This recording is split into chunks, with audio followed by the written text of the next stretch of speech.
Moreno landed more in round one than Albazi, and he had a good second round. By the end of the second round, he was up on significant strikes, 41-9. Moreno had a good third round. Round four was closer, but round five was not. Moreno wins the unanimous decision, 50-45, 50-45, 49-46, and hands Albazi his first loss. Rose Namajunas did a good job of striking at range in the first couple rounds and not getting taken down, but in the third round, she did get taken down by Erin Blanchfield. Round four was a close one. Blanchfield got a takedown in round five. All the judges gave it to Erin Blanchfield, 48-47. She lost the first two rounds, but won the last three to come back to win the fight.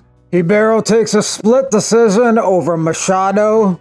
Ariana De Silva took round one. Jasmine Javsdavicius came back in round two and took round two. In round three, she got the fight to the ground and secured the choke to get the round three victory via submission. She'll move up one spot in the flyweight rankings after the victory from 14 to 13. Stoltzfus and Barrio decided to slug it out at the end of the first round, and Barrio got caught with a right and got knocked out. Mike Malott wins the unanimous decision over Trevin Giles. Giles didn't throw much. Malott threw less than he normally does. He probably feared gassing out like he did in his last fight. Ayman Zahabi wins the unanimous decision over Pedro Munoz. Helwani looked good too. He could get a ranked opponent next.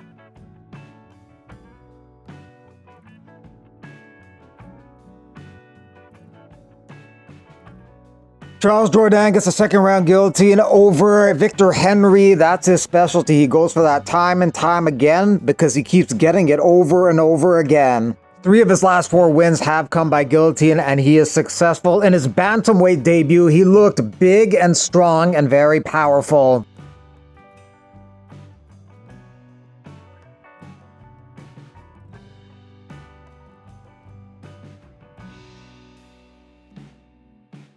Youssef Zalal landed a big knee in the second round against Jack Shore, then finished the fight on the ground with an arm triangle choke. That's 3 submission wins in a row for Zalal since coming back into the UFC.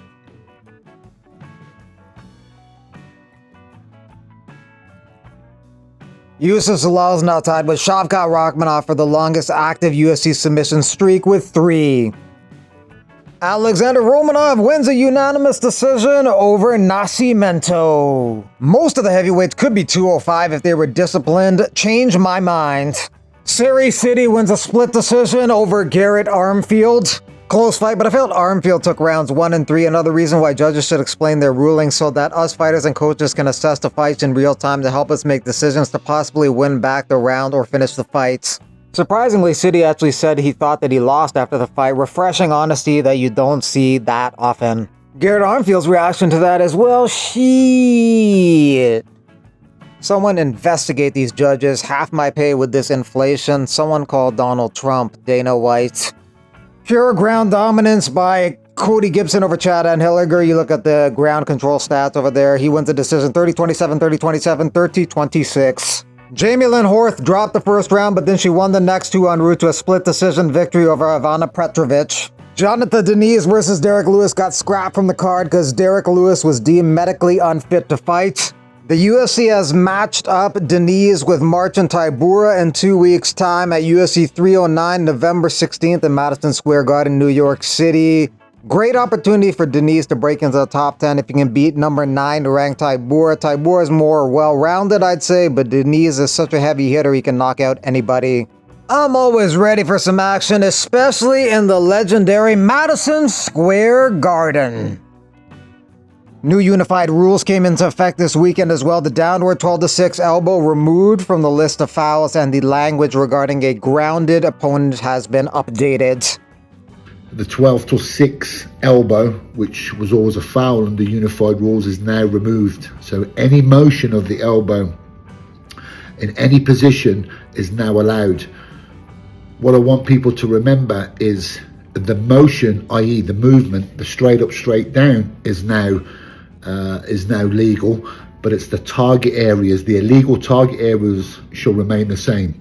So if you do see referees or officials talking to fighters, generally you'll see this play out against the fence if they're defending a double or a single.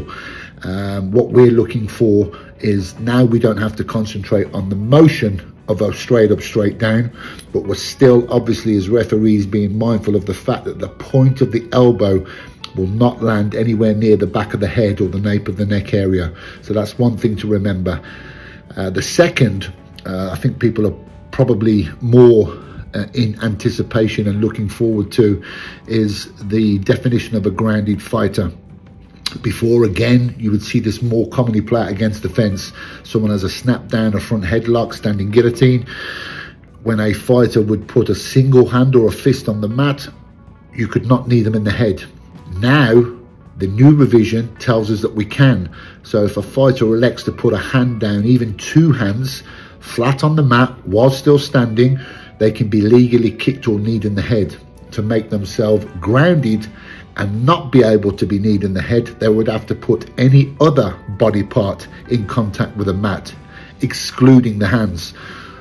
Generally what you'll see that is guys either sitting straight down or taking a knee. When they do that, they can no longer be legally kicked or kneed in the head. So they can't stand up and play the game anymore. It's going to be interesting because obviously fighters will, develop new ways, new techniques, new attacks from that. But again, spare a little thought for the officials and the referees that are going to be working tonight. It's going to be really interesting. I'm really excited and looking forward to seeing how this is going to play out.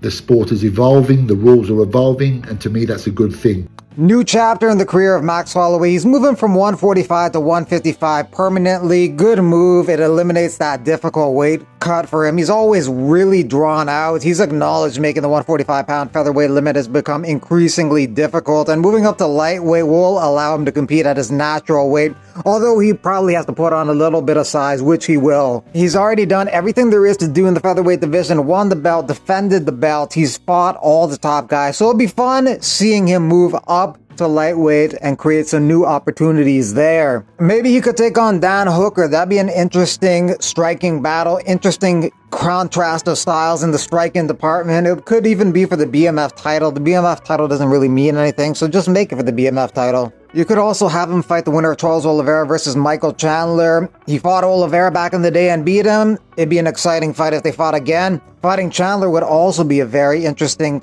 fight, interesting contrast of styles there as well. That could also be for the BMF belt as well. Then there's also fighting Poirier again. Again, you could have for the BMF title. They match up well in terms of providing an entertaining fight. Both these guys are never in boring fights, so they have also both expressed interest in doing a trilogy. This could be a second prime for Max Holloway, like Alex Pereira moving up and having a new prime in his career. Maybe that happens to Holloway, maybe not, but if there's some guy who could pull that off, it's a guy like Holloway. Overall, it's a good move for himself and also the fans. A lot of new, fresh, exciting fights in a new division.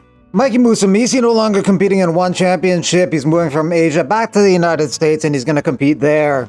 Carlos Condit and Michael Venom Page did their grappling match at Polaris 30. Michael Venom Page wins a decision. Carlos Condit seemed surprised by that. They're only 3 years apart for some reason. I thought they were farther apart in age, but only 3. Condit 40, Michael Venom Page 37.